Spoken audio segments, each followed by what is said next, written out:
Os tambores de Minas soaram, seus tambores nunca se calaram. Os tambores de Minas soaram, seus tambores nunca se calaram. Atenção. 3, 2, 1. Minha gente, ela é uma estudiosa das questões raciais. Ela é gestora, mestra em educação e geógrafa.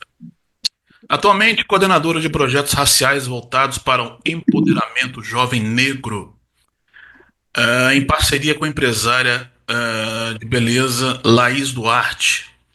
Ela também colabora com o projeto Mulheres Fortes para o empoderamento da mulher negra com curso superior, e também é colaboradora na implantação do projeto Grana Preta, ao qual a Daniela Oliveira já falou aqui no MNG.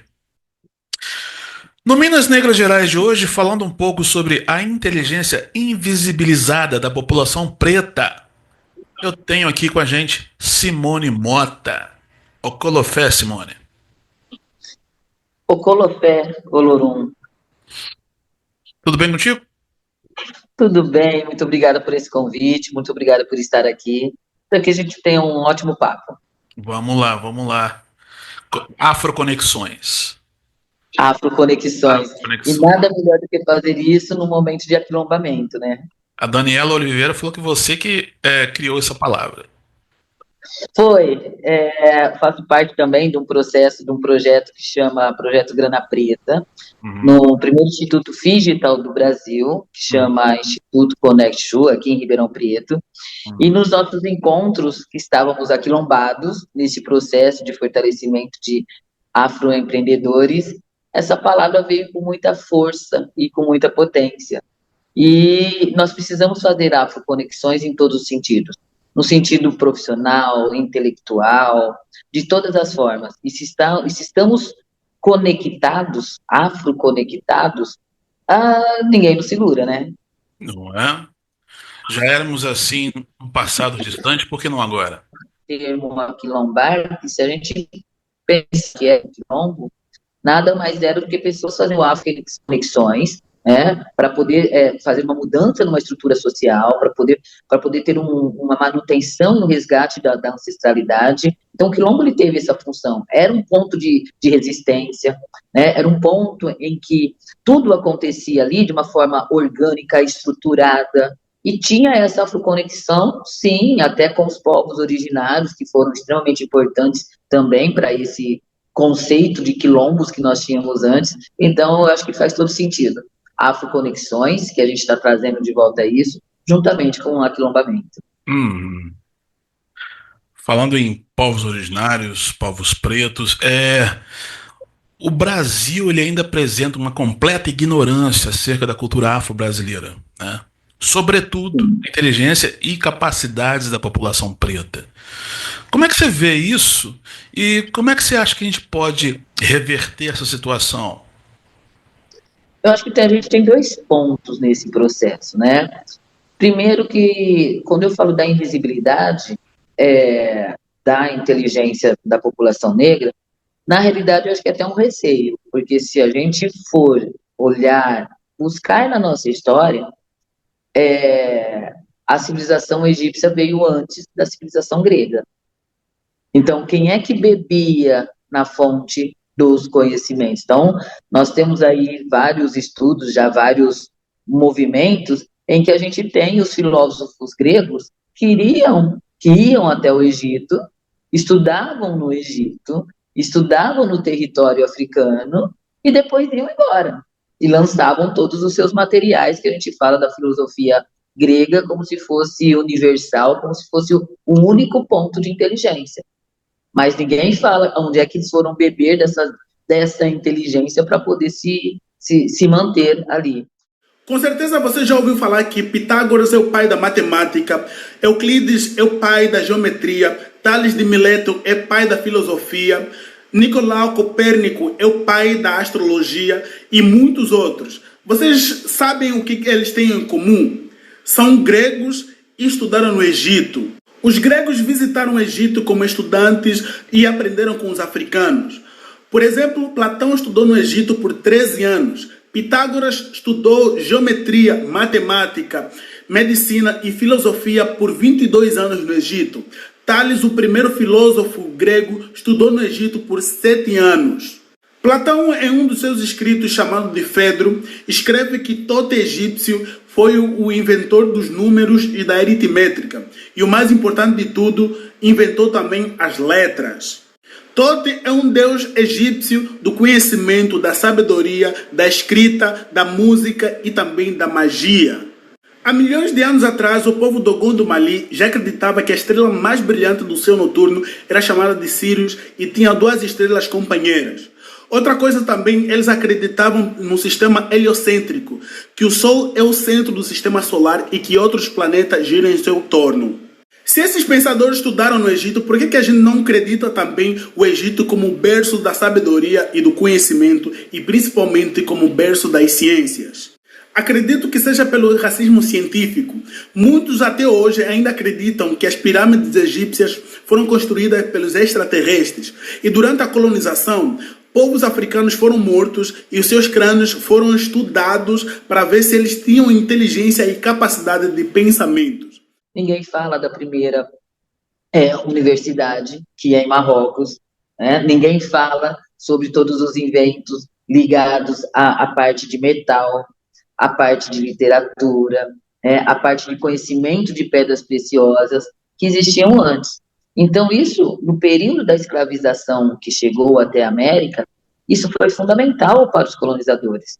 Por quê? Porque trazer essas pessoas que já tinham esse conhecimento para as terras sendo conquistadas foi de grande ganho. Então, o invisibilizar é aquilo que eu tenho temor.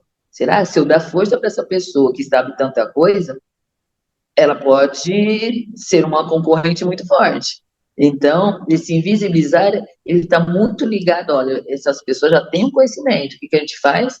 Vamos tirar dele o poder desse conhecimento que eles têm?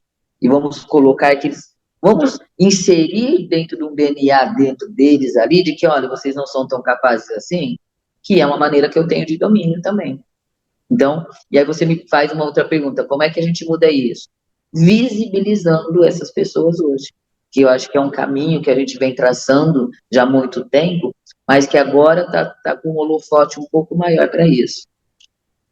Perfeito. Lembrando aqui o nosso grande mestre Milton Santos, não é?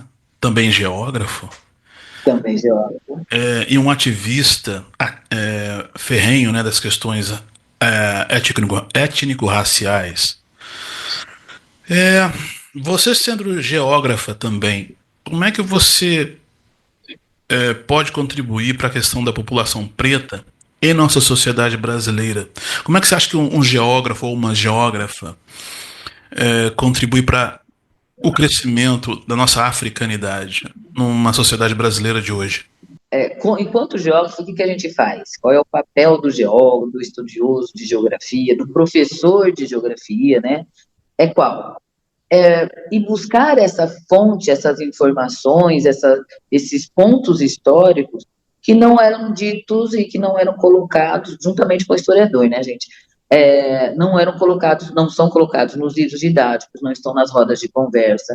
É trazer à tona toda essa informação da riqueza que é a cultura, a economia da população africana e como isso chegou ao Brasil, como que isso permitiu com que o Brasil tivesse a caminhada que teve, e que a gente não pode negar que a mão de obra dessa população negra, ela foi extremamente importante para isso.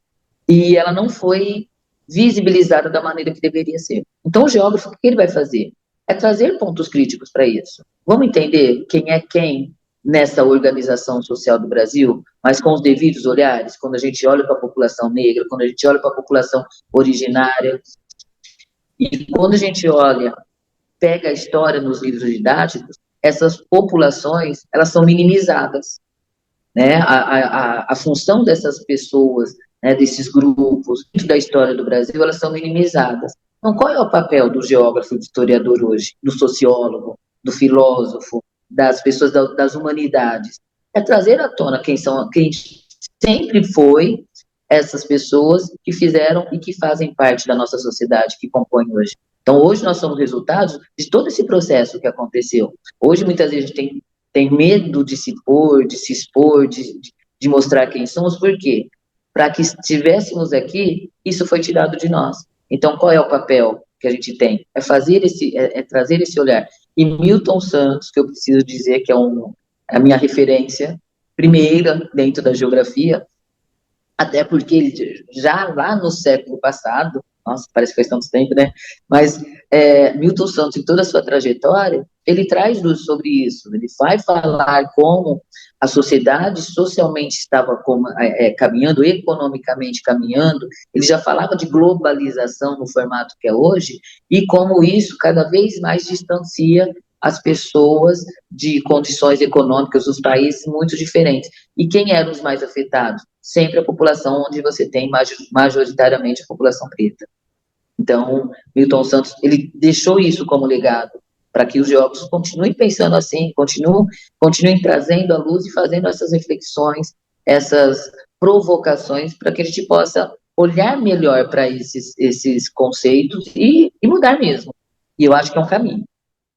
O senhor acha que esses países que hoje usufruem quase na plenitude, pelo menos através das suas camadas dirigentes, eles vão se conformar com reações de alguns países que vão tentar mudar o sentido das coisas que provavelmente na visão deles ainda nem se consolidaram em termos de globalização? Por que eu tenho que acreditar que a história vai ser sempre feita por eles? Nada prova que eles é que vão continuar fazendo a história. Não vão. Nem a Europa tem força para produzir a história nos próximos decênios, nem os Estados Unidos. A história vai ser feita por nós o Sul. Quer dizer, nós, os países pobres. Esses é que farão a história. É impossível ensinar aos europeus a ideia de futuro. Não é uma ideia que seja realmente nem familiar, nem agradável. E aos americanos também é impossível, porque os fundamentalismos americanos são um obstáculo. O fundamentalismo das classes dirigentes, né, e das camadas dirigentes. Há uma incompatibilidade com essa ideia de futuro. Muito bem. Atualmente você coordena projetos de empoderamento negro e também é colaboradora dos projetos Mulheres Fortes e o Grana Preta, também já mencionado aqui no Minas Negras Gerais. Projeto esse que tem como a embaixadora a empresária e minha amiga Daniela Oliveira, que foi uma das nossas entrevistadas aqui também. Fala pra gente sobre esses dois projetos. Na realidade, são 3 projetos. 3 projetos. O primeiro projeto, que chama Empoderamento, são 3 projetos. O primeiro projeto, que chama Empoderamento Negro, ele é voltado para os jovens das escolas públicas ou privadas. O nosso foco maior é a escola pública. Por quê? Eu, enquanto professora, que fui durante muito tempo da escola pública e de periferia, uma das grandes situações que a gente via ali é a baixa autoestima da população negra dentro da escola. E como isso afetava eles entenderem que isso estava ligado à capacidade deles de até conseguir. E aí, então, esse empoderamento, ele passa pelo viés de mostrar para ele que ele é capaz, que ele é bonito, via a beleza. De que maneira? Esse projeto que a gente faz, sou eu e Laís Duarte, que foi uma ex-aluna minha, que hoje é empreendedora do ramo de beleza, ela é empresária, e a gente leva nas escolas, enquanto ela mostra como faz a trança, eu conto a história das tranças, onde surgiu, qual é o papel que a trança tem para a população preta, a gente vai trazendo também outros elementos de empoderar essa pessoa, enquanto pessoa, para que fala, não, eu posso ir numa agência de emprego, eu posso estudar um pouco a mais, eu posso me preparar, porque, diferentemente de outros grupos, nós somos analisados primeiramente pela aparência. Primeiro eu sou preto, eu sou preta. Depois eu sou professora de geografia, eu sou mestre em educação, Então a gente tem esses crivos de análise. Então o que é esse projeto Empoderamento Negro? É levar nas escolas em que ele, se cuidando, ele tem uma autoestima boa, ele pode estar onde ele quiser estar. Então, esse é o meu primeiro viés, começou em 2019, 2020, a gente teve aquele stand-by por conta da pandemia, e voltamos em 2021 e continuamos todos os anos, somos convidadas para ir nas escolas para fazer isso, para fazer esse trabalho que é muito legal. Os meninos ficam bastante impactados, é bem gostoso. O segundo projeto, que também nasceu no período da pandemia, não é um projeto meu, é um projeto de Vitor Hugo Guimarães, é um fotógrafo importantíssimo aqui em Ribeirão Preto, e que, como ele é muito ativista nas redes sociais, era muito cobrado dele o que é que ele falaria sobre a morte de George Floyd que aconteceu nos Estados Unidos. E ele ficou muito incomodado, por quê?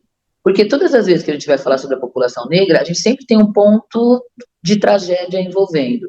Ou é o número de população carcerária, ou é pessoas fora da escola, ou é pessoas, por exemplo, que são mortas pela polícia. E ele falou, porque a gente não tem nada de bom para mostrar, e ele tem um vínculo pessoal muito forte com a questão das mulheres.